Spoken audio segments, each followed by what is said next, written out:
नारा लग रहा था, तथागत बुद्ध की करुणा हो। यानी यह समाज करुणा, प्यार, स्नेह, भाईचारे का समाज बैठा हुआ है। लेकिन आपने तो जाति में जाति बांट दिया, उसमें भी ऊंच और नीच कर दिया, उसमें भी छूत और अछूत कर दिया, एक में भी अनेक जाति पैदा कर दी। तो बांटने वाले क्या कर रहे हैं कि बटेंगे तो कटेंगे। अरे हम लोग तो कटने के लिए ही पैदा हुए हैं। जब आप हुकूमत में रहेंगे तो हम तो कटेंगे ही कटेंगे।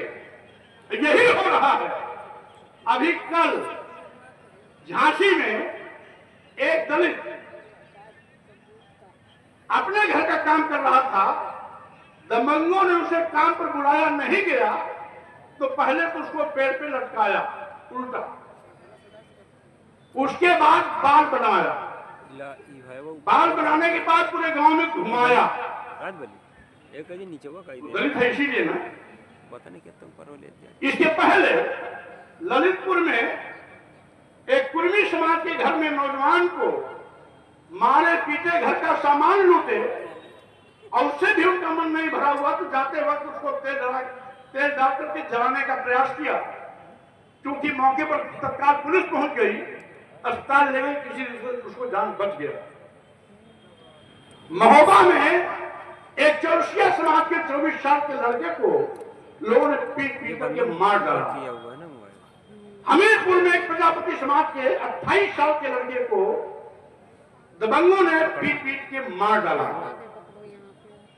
आपके इसी फतेहपुर में कोरी समाज के एक नौजवान लड़के को, उसको 18 साल का लड़का था, मौके पर मैं भी गया था, इतना पीटा, पैर का नाखून निकाल लिया, मरा समझ के उसको दफनाने जा रहे थे। किसी ने 112 पुलिस को सूचना दी, मौके पर पहुंची पुलिस, उन लोगों को गिरफ्तार किया, देखा उस बच्चे की सांस चल रही है, अस्पताल ले गए, किसी लड़की से बच गया।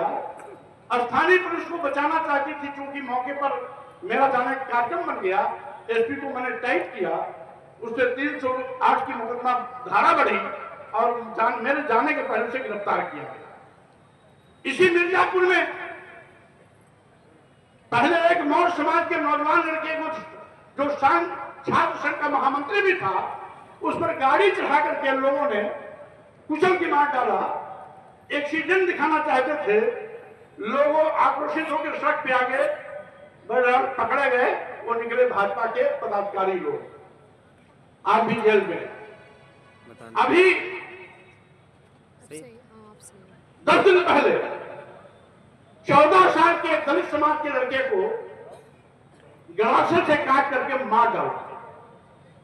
परसों एक दलित परिवार की जमीन जबरदस्ती हड़पने के लिए इतना बुरी तरीके से दबंगों ने मारपीट की कि एक व्यक्ति की तत्काल मौके पर मौत हो गई और 7-8 लोग घायल हो गए, जो अभी भी अस्पताल में एडमिट है। मैं सारनाथ, वाराणसी सारनाथ सुपुर थाने में गया था। नितिन नाम का मौर्य लड़का 18 साल का था, उसको दबंगों ने जला करके मार डाला। इतने से भी उनका मन नहीं भरा तो उसका एक हाथ काट दिया, उसका एक पैर काट दिया। आपके इसी रायबरेली में अर्जुन पासी 21 साल का लड़का है, दबंगों ने पीट पीट कर उसे मार डाला। एक शेड्यूल कास्ट का लड़का, दलित समाज का लड़का, रायबरेली का रहने वाला है, जो अमेठी के शेड्यूल रतनगंज थाने में अंतर्गत स्कूल संयुक्त विद्यालय, जिसमें प्राइमरी जूनियर दोनों एक होता है, उसमें पढ़ाता था, उसको गोलियों से भून दिया। यही नहीं, उसकी पत्नी, उसके 2 बच्चों को मौत के नींद सुला दिया। 4 मौतें एक हो गई। यही नहीं, गोंडा में एक दलित समाज के नौजवान को, जो मात्र 22-23 साल का था, दबंगों ने पीट पीट करके मार डाला। मुख्यमंत्री जी, इनमें जितनी घटनाओं को मैंने गिनाया, 3 घटना छोड़ करके सारे घटना को अंजाम देने वाले दबंग आपकी बिरादरी के थे। जिस बिरादरी में आप पैदा हुए हो, कहते हो कि हमें क्षत्रिय समाज पर बड़ा गर्व है, क्योंकि भगवान भी इसी क्षत्रिय समाज में पैदा हुए थे। तो क्या आप लोग इसीलिए पैदा हुए हैं कि लोगों को, दलितों को, पिछड़ों को गाजर मूली की तरह काटते रहो, और ये गूंगा बहरा अंधा बनकर आपके हिंदू मकड़जाल में फंसकर आपको वोट देता रहे, प्रधानमंत्री बनाता रहे, मुख्यमंत्री बनाता रहे, और वो अपने बच्चों की लाश को देख करके उफ भी न कर पाए। कहते हैं बटेंगे तो कटेंगे, यहां तो सब एक है, फिर भी वो कट रहे हैं, मर रहे हैं, जल रहे हैं। एक होने के बावजूद भी ये बांग्लादेश नहीं है, ये पाकिस्तान भी नहीं है, ये भारत है।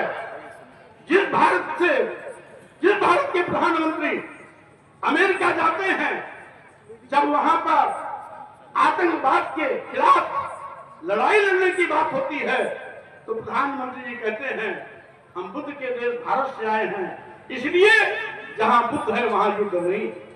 लेकिन आप तो अपने ही लोगों का सब काट रहे हो, अपने ही लोगों को मौत के घाट उतार रहे हो।